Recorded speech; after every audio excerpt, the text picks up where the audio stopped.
고린도전서의 말씀을 우리가 성공하는 가운데 14장 20절부터 25절에 보면 방언보다 예언의 우월성을 강조해 줍니다.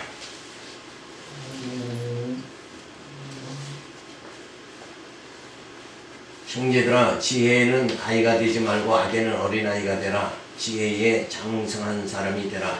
율법에 기록된 바 주께서 가라사대 내가 다른 방언하는 자와 다른 입술로 이 백성에게 말할지라도 저희가 오히려 듣지 아니하리라 했으니, 그러므로 방언은 믿는 자들을 위하지 않고 믿지 아니하는 자들을 위하는 표적이나 예언은 믿지 아니하는 자들을 위하지 않고 믿는 자들을 위함이니, 그러므로 온 교회가 함께 모여 다 방언으로 말하면 무식한 자들이나 믿지 아니하는 자들이 들어와서 너희를 미쳤다 하지 아니하겠느냐. 그러나 다 예언을 하면 믿지 아니하는 자들이나 무식한 자들이 들어와서 모든 사람에게 책망을 들으며 모든 사람에게 판단을 받고 그 마음의 숨은 일이 드러나게 되므로 엎드려 하나님께 경배하며 하나님이 참으로 너희 가운데 계시다 전파하리라. 교회 안에서는 여러 사람이 방언을 하면 결국 알아듣질 못하니까 여기서 살라살라하고 저기서 살라살라 하면 결국 미쳤다는 소리밖에 더 듣겠느냐. 그래서 오늘 14장 20절부터 25절에는 방언보다는 예언이 더 우월하다. 그러니까 방언은 못 알아듣죠. 무슨 말인지 모르지만, 그러니까 방언을 많이 이렇게 한다 하더라도 우리가 어떤 교훈이 되어지지 않고 심령의 변화가 주어질 수가 없죠. 그래서 그런데 예언은 뭔가? 예언은 하나님께서 이렇게 하신다 하는 예언은 들으면 뭐예요?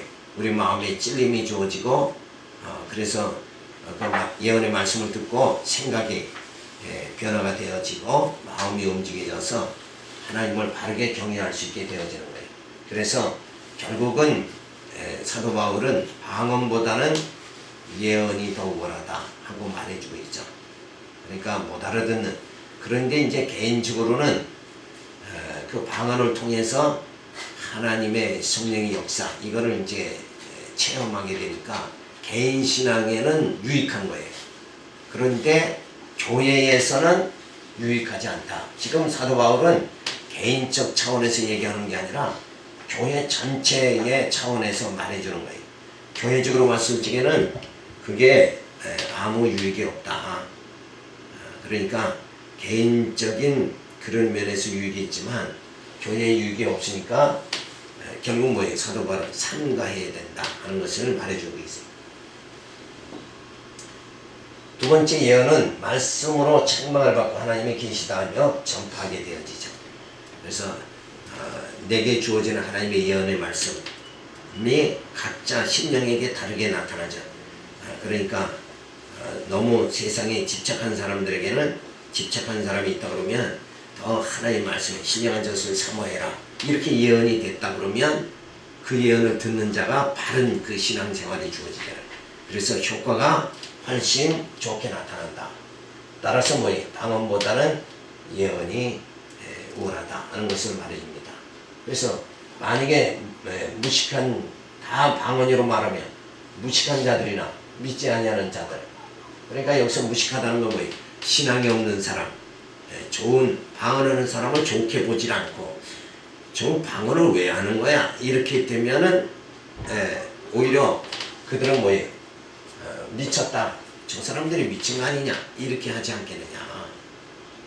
그래서 아무런 덕이 되지를 못한다 하는 것을 말해주겠습니다. 그래서 방언이라는 것은 믿지 아니하는 자들을 위한 표적입니다. 그러니까 방언을 하면 뭔가 신이 함께 하는 것보다 이렇게 해서 그거밖에는 그 정도로 끝나는 거죠. 구체적으로는 알 수가 없죠. 그 내용을 알 수가 없으니까. 방언은 못 알아듣는 것이니까. 그런데 예언은 그래서 성령의 임재하심, 방언을 하니까 성령의 임재하심. 그러니까 처음에 다락방에서 사도들이 모여가지고 성령 임하기를 예수님의 예언대로 내가 보이사 성령을 보내주겠다.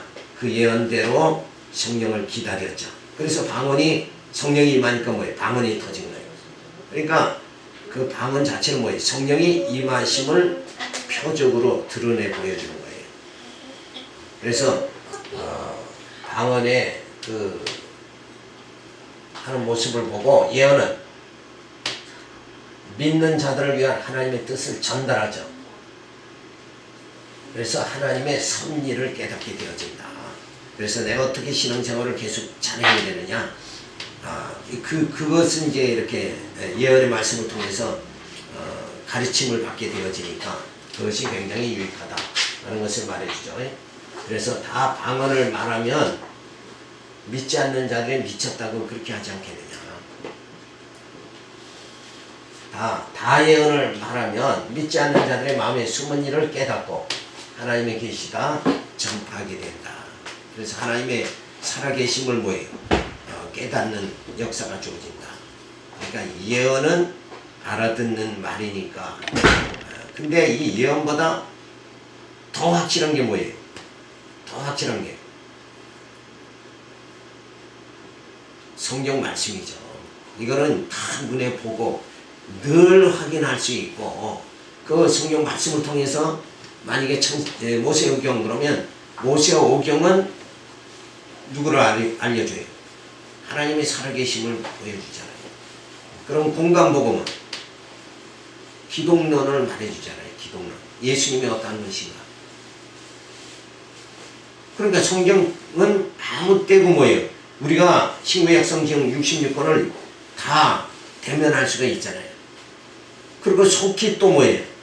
하나님과 예수님의 그 은혜와 사랑, 하나님의 사랑과 예수 그리스도의 은혜를 깨닫게 되어지는 게 늘 우리 손안에 기록된 성경을 통해서 알 수가 있다. 그런데 예언은 어때요? 누가 예언을 안 하면 알 수가 없잖아요.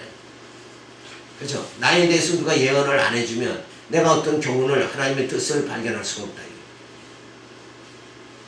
그래서 우리 신앙생활에 큰 참 기준이 될 수 있도록 그렇게 성경을 뭐예요? 하나님의 계시 말씀을 완성시켜 주셨다.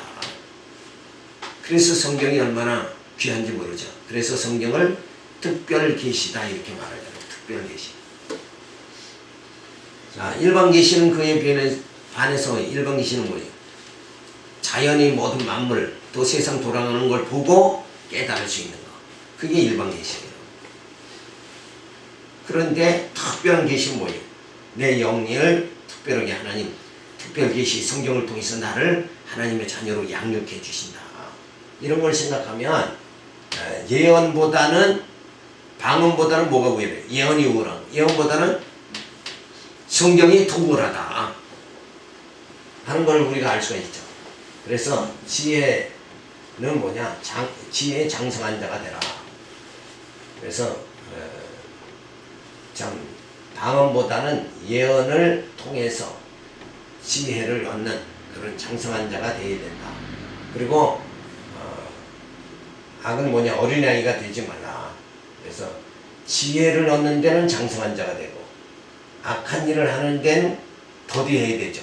그러니까 어린아이같이 미숙하게 악을 행하는 데는 미숙하고 지혜를 얻는 데는 장성한 자같이 얼른 지혜를 얻는 자가 그렇게 되어져야 된다. 따라서 교회의 덕을 세우는 것은 방언보다 예언이 우월하지만 계시 완성인 성경이 더 우월하다. 그러니까 방언보다는 예언이 더 우월하고 또 예언보다는 계시의 완성인 성경이 더 우월하다. 그러니까 오늘 우리는 뭐예요? 시대적으로 봤을 적에 예수님 오시기 전에 구약의 시대 사람들은 뭘 기준으로 살아야 돼요? 저 선지자들이 하나님의 그 예언의 말씀을 그걸 통해서 살잖아요. 근데 이제 신약의 다락방에서 성령이 임하니까 방언을 하면서 막 초대교회는 그런 여러 가지 사건들이 주어지죠. 그런데 이제는 뭐예요? 계시가 사도들에 의해서 완성이 됐죠. 그러니까 지금은 성경을 우리가 손에 붙잡고 성경을 통해서 하나님 말씀을 깨닫고 그 하나님을 알게 되고 이런 더 확실한 시대에 우리가 지금 살고 있다. 그러니까 옛날 사람보다 어때요? 우리가 더 감사해야 된다. 감사할 조건이 더 있다. 그리고 언제든지 수시로 하나님 말씀을 묵상할 수가 있잖아요. 그래서 깊은 영적 단계로 들어갈 수 있도록 그렇게 특별 계신 성경을 완성해 주셨다. 그러니까 오히려 더 감사해야 되는데 오히려 이걸 역행하는 경우가 있죠. 성경이 더 우월한데도 뭘 더 좋아해요. 예언을 더 좋아하고 또 예언보다는 뭐예요? 방언을 더 성경보다 귀하게 여긴다. 이게 시대를 뭐예요? 역행하는 건데 자신은 역행하는 줄 모르고 산다는 거예요. 그게 문제죠. 성경은 사도 바울이 지금 너무 분명하잖아요. 이게 너무 분명한 사실인데 이런 성경을 읽고 깨닫지 못하면 방언하는 대로만 방언 받기 위해서만 쫓아다니고 방언에만 집중하다 보면 결국은 뭐예요? 하나님의 어떠한 것인가 깨닫지 못한다. 내가 어떻게 하나님의 뜻대로 살아야 될고 이걸 깨닫지 못한다. 성경을 봐야 왜 성경을 보면 깨닫게 되어지는 거예요? 예배소에 보면 교회가 이렇게 세워진다. 그거 가르쳐 주는 거잖아요. 로마서에는 우리를 의롭다 칭의해 주시는 그런 하나님의 그 사랑 그걸 깨닫게 돼요. 갈라디아서 그러면 기독교의 진리가 어떤가? 정말 의롭게 되어지는 것. 또 하나님의 아들이 이 땅에 오신 것. 모든 것이 뭐예요? 약속에 의해서 주어진 거다. 그래서 은혜가 되어지는 거다. 그래서 하나님의 은혜로 내가 산다. 이런 말씀을 각 성경을 통해서 고루고루 영적 말씀을 깨닫게 되어지면 아주 하나님의 사람으로 건전하게 자라나게 생활하게 그렇게 되어지는 거죠. 그런데 이걸 역행하면 안 된다 이거예요. 그러니까 사도 바울은 너희가 왜 자꾸 역행하느냐 이걸 지적해 주는 거예요. 그래서 방언보다는 예언이 낫고 예언보다는 하나님의 말씀이 더 우월하다. 그럼 가장 우월한 것을 익히고 깨닫고 그리고 하나님을 그 가장 우월한 것을 통해서 하나님을 경외해야 맞는 것이 아니냐 이거예요. 그런데도 불구하고 우리는 뭔가 보았다, 봤다 이런 거에 집중하다 보면 결국은 뭐예요? 하나님의 말씀을 소리하고 그 또 성경을 통해서 누가 역사해요? 성령이 역사하잖아요. 성령이 역사가 방언을 해야 더 역사되는 줄 알고 있단 말이에요. 그게 아니라 말씀을 통해서 역사될 때는 방언보다는 뭐예요? 말씀을 통해서 성령이 역사하면 내 심령이 완전히 새롭게 되어 날로 새로워지는 역사가 주어진다. 근데 방언도 성령이 함께 하는 거죠.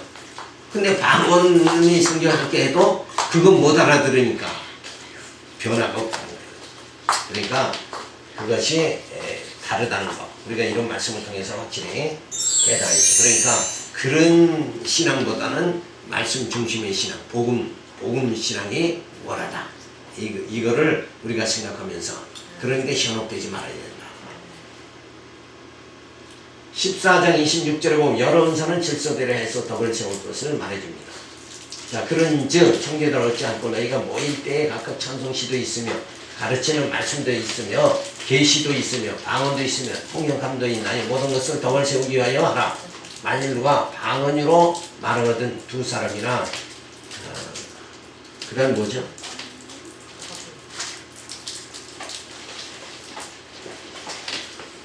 그 다음에 세 사람이 차선을 따라하고 한 사람이 통역할 것이요. 만일 통역하는 자가 없거든 교회에서는 잠잠하고 자기와 및 하나님께 말할 것이요. 예언하는 자는 둘이나 셋이나 말하고 다른 이들은 분별할 것이요. 만일 곁에 앉은 다른 이에게 계시가 있거든 먼저 하던 자는 잠잠할지니라. 너희는 다 모든 사람으로 배우게 하고 모든 사람으로 권면받게 하기 위하여 하나씩 예언할 수 있느니라.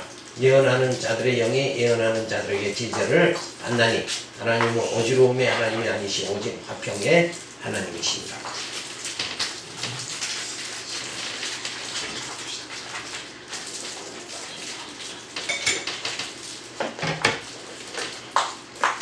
자, 그러니까 은사가 여럿인데 은사는 여럿이니까 차선을 방언을 한다 그러면 방언도 순서적으로 예언한다 그러면 예언도 질서 있게 순서적으로 이렇게 해야 되는데 막 여러 군데에서 50명이 모여서 50명이 한꺼번에 한다든가 한꺼번에 예언을 하면 어떤 예언을 들을 수가 없잖아요. 그러니까 질서대로 해야 된다. 또 그렇게 하나님의 성령이 뭐예요? 예언을 하게 되면 순서대로 할 수 있도록 성령이 그렇게 역사한다 하는 말을 해주고 있어요. 그래서 방언할 때는 차세에 따라 하며 통역하는 자가 없으면 잠잠하라. 그 다음에 하나씩 예언하며 질서를 지켜 하나님은 화평하게 해주신다. 그래서 덕을 세우라고 말해주죠. 모일 때 찬송시, 말씀, 계시, 방언, 통역을 하면 차서를 따라 질서 있게 하여 덕을 세워라. 그러니까 은사를 행할 때 덕을 세워라. 그러니까 우리가 주의를 할 때도 뭐예요? 항시 덕을 세워야 된다. 내가 옳다 그래서 무조건 주장하는 자세 하지 말고 주변을 돌아보고 상처받는 자가 있는가 돌아보면서 말도 조심하고 행동도 조심할 수 있는. 그래서 주님이 사랑하는 모든 지체들이 다 주 안에서 평안할 수 있도록 그렇게 해야 된다. 그래서 방언은 바로 차선을 따라하고 한 사람이 통역을 하며 통역할 사람이 없으면 잠잠하라. 사도 바울은 강경하게 말해줘요. 통역하는 사람 없으면 아예 입을 다물어라. 잠잠해라. 이렇게까지 얘기를 해줘요. 왜 그러냐면 당시에 고린도 교회가 여자 성도들이 막 방언을 하면서 내가 더 능력 있다. 하나님이 나와 치통한다. 그리고 하나님이 나와 함께한다. 이런 거는 뭐예요? 과시를 많이 해요. 자기를 내가 방언한다 하면서 하나님이 함께한다. 신앙이 좋다 그러면 막 과시를 하는 거예요. 그러니까 누가 높아지는 거예요 지금? 방언하면서 사람이 높아지는 거예요.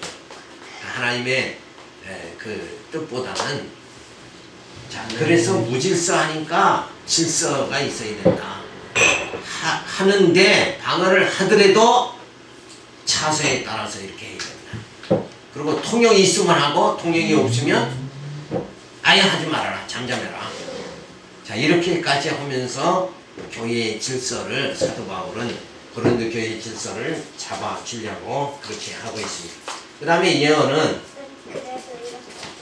둘이나 셋이나 말하고 다른 이들은 분별할 것이요. 다른 이에게 계시가 있거든 먼저 하던 자는 잠잠하라. 그러니까 은사는 항시의 기준이 뭐예요? 덕을 세워야 된다 하는 것을 말해줍니다. 그래서 예언하는 자들의 영이 예언하는 자들에게 제재를 받나니 질서를 지키가요 화평하게 하신다. 그래서 이때도 성령이 질서를 유지하게 그렇게 만들어 주신다. 자 예수님이 오시고 부활하시죠. 그 다음에 성령이 오시고 그때가 바로 주후 30년 그 다음에 주후 100년 요 어간이 뭐냐면 계시 기록 시대입니다. 요 때가 뭐가 많으세요? 지금 위에 말한 방언 예언이 막 엄청나게 많이 정말 대두된 때다. 그래서 완전히 방언 시대요 예언 시대요 통역 시대가 언제까지? 계시가 기록된 100년 30년에서 주 30년에서 100년 이때의 성령의 역사가 가장 두드러지게 나타났다. 그래서 예언의 말씀으로 이때는 가르치는 시대였다. 그런데 이제 지금 21세기에는 뭐냐면 계시가 완성이 되어졌죠. 그래서 우리가 성경 말씀을 통해서 우리가 하나님의 섭리를 깨닫는 거예요.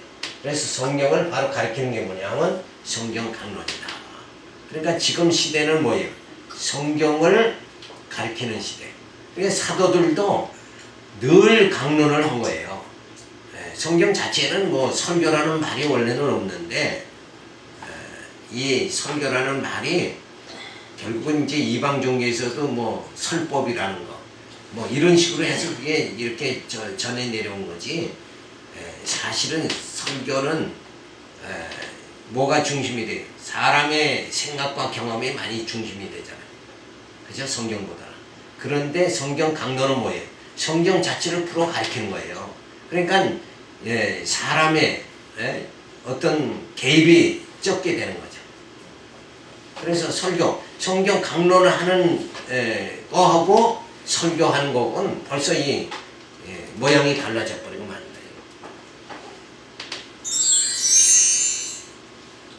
그런데 이제 성경 강론이 지금 뭐 우리 시대에 이게 딱 맞는 건데 대부분이 성경 강론을 안 하니까 사경이라고 해서 또 성경 가르친다 그러면 보통 이제 수요일 정도는 하는 교회가 있죠. 성경을 이렇게 쫙 읽으면서 가르치는데 보통 이제 대예배나 오예배 이때는 주일날은 거의 안 가르치잖아요. 그래서 오히려 성경에서 말하는 사도들은 회당에 모여서 늘 성경을 가르쳤단 말이에요. 근데 계시가 완성이 됐으니까 우리가 할 일은 뭐예요? 계시를 통해서 방언이나 예언이나 이것보다는 뭐예요? 계시의 말씀이 성경을 통해서 하나님의 뜻을 알아가고 그래서 하나님을 경외하고 이런 생활이 성경으로 봤을 때는 정확하거든요. 근데 현실은 이제 아직 그렇지 못하지만 그래서 바람직한 건 뭔가 앞으로도 이 성경 강론이 교회마다 계속 다 되어지면서 그저 어떤 뭐 정치 얘기 무슨 얘기 이런 거 다 빼고 오로지 성경 속에서 성경 말씀만이 뭐예요? 말씀만이 하나님의 음성이고 또 하나님의 계시고 하나님의 뜻이 전달되는 거예요. 그러니까 세계 정세가 어떻고 또는 뭐 니체가 어떻고 무슨 소크라테스가 어떻고 플라톤이 어떻고 1시간 설교에 어떤 분은 그냥 외국 그 옛날 그 철학자들 플라톤부터 뭐 아리스토텔레스 뭐 그냥 엄청난 사람들을 다 읊어대면서 얘기하면서 설교를 그냥 진행하는 완전히 철학적 설교죠. 그런 분도 들어보고 그랬는데 오직 우리는 하나님의 음성을 들어야 돼요.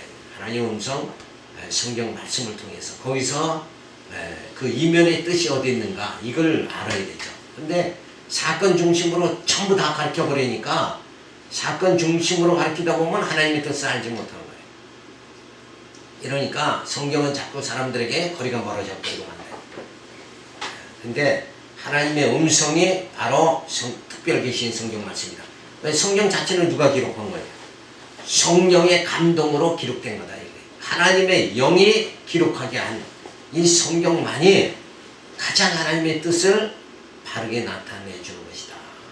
그래서 성경은 그냥 다 아는 것 같이 생각하지 말고 그 이면의 깊은 뜻이 얼마나 깊은가 그것은 쫙 이렇게 성경 역사를 통해서 성경 내용을 통해서 우리가 깨달아야 돼. 아브라함이 다윗을 낳고 그가 기뻐했다.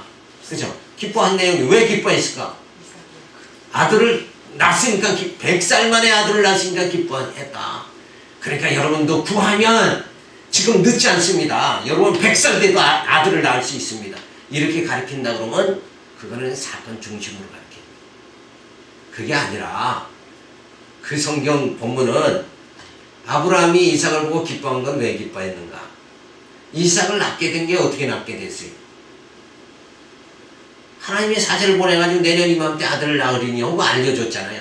그러니까 하나님의 약속에 의해서 난 자가 누구냐? 이삭이다. 성경은 그걸 가르쳐 주는 거예요. 그걸 믿은 아브라함이 뭐예요? 믿음이 조상이 된 거죠. 그러니까 약속을 믿는 자가 믿음이 있는 자가 되고 아브라함은 믿음의 조상이 된 거다. 그러니까 그걸 아브라함이 이삭을 낳고 기뻐한 이유는 뭐냐? 약속대로 이삭을 주신 것 같이 선지자의 예언대로 누가 온다고요? 메시아를 보내주신다. 그러니까 이삭을 보고 누구를 바라보는 신앙이요? 메시아를, 주님을 바라보는 신앙을 가졌다. 그러니까 우리는 또 어떤 신앙을 가져야 되는가? 이미 예수님은 오셨죠. 그러고 가셨죠. 그러니까 어떻게 해요? 이제 다시 오실 주님, 재림의 주님을 뭘 통해서? 약속하신 그 약속을 부여잡고 재림의 주님을 기다리는 신앙이 우리에게는 주어져야 된다. 그러니까 그게 어디서부터 주는 거예요? 그걸 재림의 주님을 주님이 다시 재림하신다는 걸 믿을 수 있는 믿음이 어디서 주어지는 거예요? 아브라함이 이삭을 보고 메시아를 바라본 그 신앙에서 우리는 뭐예요? 그 메시아가 오셔서 이제 다시 오신다는 거기까지 우리는 내다보는 신앙이 주어져야 된다. 이것이 뭐예요? 이렇게 설교를 하는 게 설교가 아니라 이게 강론이란 말이에요. 이게 강론.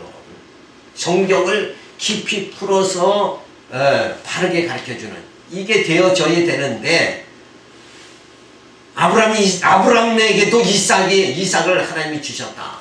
이렇게 한다고 그러면서 그 신앙을 자꾸 하니까 자꾸 무속신앙이 돼버리고 만나요. 그게 아니에요. 그런 말씀의 내용이 과연 왜 아브라함을 믿음의 조상이 되게 했는가? 그거를 다 이렇게 의미적으로 해석할 수 있는 거. 이게 강론이라는 거예요. 풀어 가르치는 게 강론이다. 그럼 우리 성경에서 구약에 많이 나오잖아요. 아브라함의 하나님, 이삭의 하나님, 야곱의 하나님. 나는 여호와다. 그러면은 그게 아브라함의 하나님 그러면 보통 해석할 적에 믿음의 하나님, 야곱의 하나님 뭐라고 해요? 바치는 자의 하나님. 또 이삭의 하나님 뭐라고 해요? 이삭이 바치는 자의 하나님이죠. 야곱은 뭐예요? 다 기억을 못하지만은 하여튼 그런 식으로 이렇게 해석을 하잖아요. 그게 아니라 나는 너희 조상 아브라함의 하나님, 이삭의 하나님, 야곱의 하나님이다 하고 하는 말씀의 뜻은 뭐냐면 약속의 하나님이다 이런 뜻이에요. 아브라함에게 약속한 대로 이루시는 하나님, 이삭에게 약속한 대로 이루시는 하나님, 야곱에게 약속한 대로 이루시는 하나님이 누구를 보내주는 거예요? 메시아를 보내주셔서 우리를 알고 구원받게 해주신다.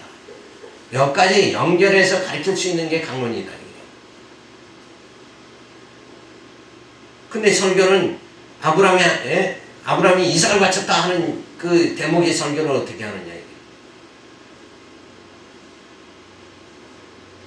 그렇게 믿음으로 바치면 하나님이 다 주신다. 이쪽으로 한다 그러는 건 완전히 이건 사건 중심이 돼버리고 만나요. 그러니까 거기서 주어지는 말씀의 그 이면의 뜻이 무엇인가 이걸 깨닫는 게 중요하잖아요. 그래서 성경 강론이 그만큼 귀한 것이다. 그래서 14장 34절에서 보면 교회에서 여자는 잠잠함으로 덕을 세울 것을 말해줍니다. 그러니까 모든 성도의 교회에서 함과 같이 여자는 교회에서 잠잠하라. 저희 말하는 것을 허락함이 없나니 율법에 이런 것 같이 오직 복종할 것이요 만일 무엇을 배우려거든 집에 가서 자기 남편에게 물을지니 여자가 교회에서 말하는 것은 부끄러운 것입니다. 하나님의 말씀이 너희에게로부터 난 것이냐 또는 너희에게로만 임한 것이냐. 방언한 사람들은 하나님이 나하고만 같이 한다. 하나님의 음성이 내게 들렸다. 이런 식으로 오늘 사도 바울이 말하는 것 같아. 너 어떻게 하나님의 말씀 너희 그 방언하는 자 너희에게만 나타난 것이냐? 너희에게만 임한 것이냐? 그게 아니라 뭐예요? 하나님의 택한 자녀에게 하나님의 말씀, 특별히 계시의 말씀, 신구약 성경 66권이 우리 언약의 백성에게 다 주어진 거다 이거예요. 특별히 누구에게 주어진 게 아니에요. 택한 자에게 주어졌다.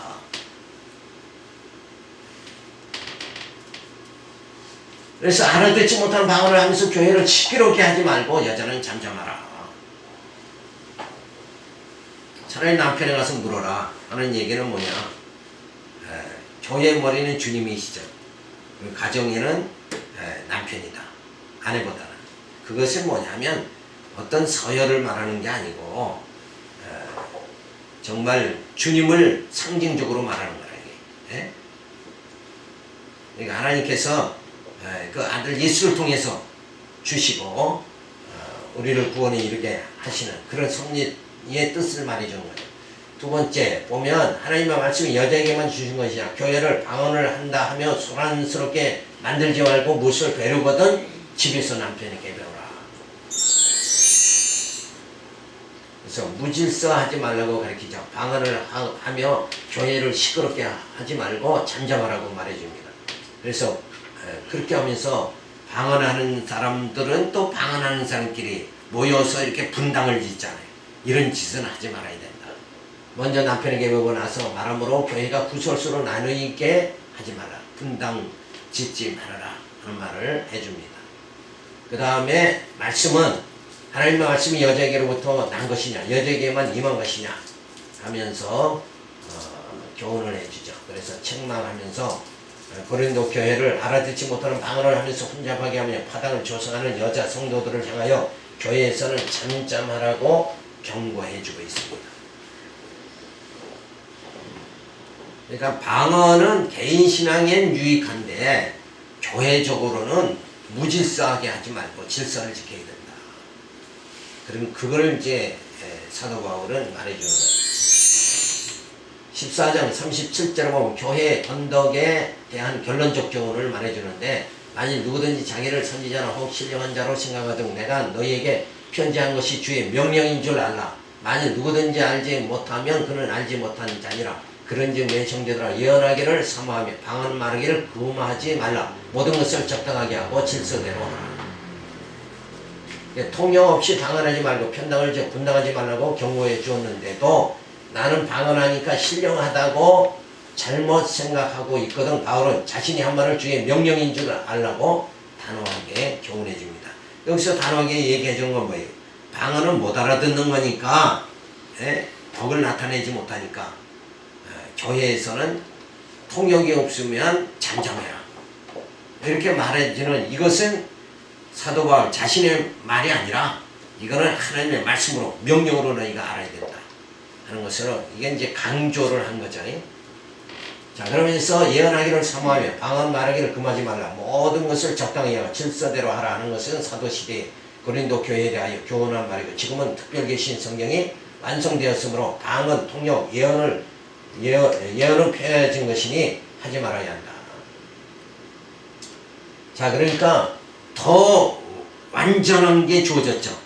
그러니까 불완전한 것을 따르지 말아라. 이런 의미로 우리가 해석을 해야 돼요. 그러니까 개인적으로 방언하는 걸 쫓아다니면서 근무할 건 없지만, 교회적으로는 덕을 나타났도록 그렇게 각자가 알아서 이렇게 할 수 있도록 그렇게 하고, 그보다는 더 중요한 게 뭐냐? 신구약 성경 말씀이, 계시의 말씀이 완성됐다. 이 말씀을 통해서 영적 양식을 먹고, 그리고 그 말씀이 우리의 골수를 쪼개죠. 근데 방언 가지고는 골수를 쪼개지 못한다. 이거. 못 알아들으니까 저게 무슨 말 하고 있지? 이렇게 돼버린다. 이거. 그런데 하나님 말씀 성경을 강론 풀어서 가리키면, 우리가 조금 전에 아브라함이 이삭을 낳고 왜 기뻐했느냐, 이런 걸 의미적으로 깨달으면 그것이 우리 정말 재림의 주님까지 바라볼 수 있는 이런 엄청난 신앙이 주어지잖아요. 이게 얼마나 유익한 거냐. 근데 방언을 하면 못 알아들으니까 아무 유익이 없지 않느냐. 이 정도로 사도 바울이 말하면 고린도 교회 여자 성도들은 방언하면서 분당 짓고 자기가 우월한 것 같이 생각하고, 그래서 방언 못하는 사람은 구원 못 받는 것 같이 말을 하고 심하게 되면, 그런 우리 60년대에 그런 경우가 있었잖아요. 방언을 통해서 교회에 세워가지고, 그렇지, 방언 못 받은 사람은 거기 가서 뭐예요? 집사도 임명하는 거. 사람 완전히 뭐예요? 왕따 당하는 이런 경우가 있었단 말이에요. 근데 그게 아니라 방언보다는 예언의 말씀, 예언보다는 신구약 성경, 이 말씀을 잘 강론 풀어서 가르쳐서 그 말씀이 우리의 영적 양식이 되도록, 그래서 그 말씀을 깨닫고 우리의 신앙생활의 방향이 달라지잖아요. 재림의 주님, 부활의 푯대를 향해서 줄다름치는 이 신앙이 성경을 통해서 우리에게 주어졌다. 그러면은 사도와 같이 매맞고 헐벗고 금지려도 뭐예요? 푯대를 향해서 줄다름친다. 부활의 그 영광의 날, 그 날을 향해서 우리가 줄다름치는 신앙이 주어지면 모든 우리의 삶을 승리로 이끌 수 있다 이거예요. 현실에 패배감을 느끼지 않고 살아가고 당당하게, 왜? 영원한 것이 있으니까. 이 신앙으로 전진하게 하는 것은 뭐보다, 방언보다는 예언이 낫고 예언보다는 뭐예요? 신구약 성경 말씀이 더 확실한 것이다. 그러니까 교회에서는 사도 바울은 여자들이여 잠잠하라 하는 말이 나온 거예요. 남자들은 방언들을 그렇게 많이 못했나 봐요. 그죠? 내 신앙은 여자들이 더 앞서니까, 사실 교회 세운 거, 한국 교회 세운 것도 다 우리 여자 집사 권사님들로 세워지고, 개척교회 그러면 거의 다 여자들로 세워진, 남자로 처음 시작된 교회는 거의 없어요.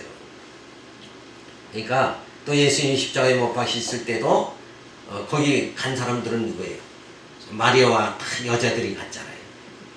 그런 거 보면 신앙에는 그래도 남자보다는 남자는 좀 뭔가 민감하지는 못하잖아요. 그죠? 감각적인 게 부족하니까. 자, 그런데 어쨌든 이런 흐름으로 사도 바울은 지금 고린도 교회를 향해서 교훈해주고 있다.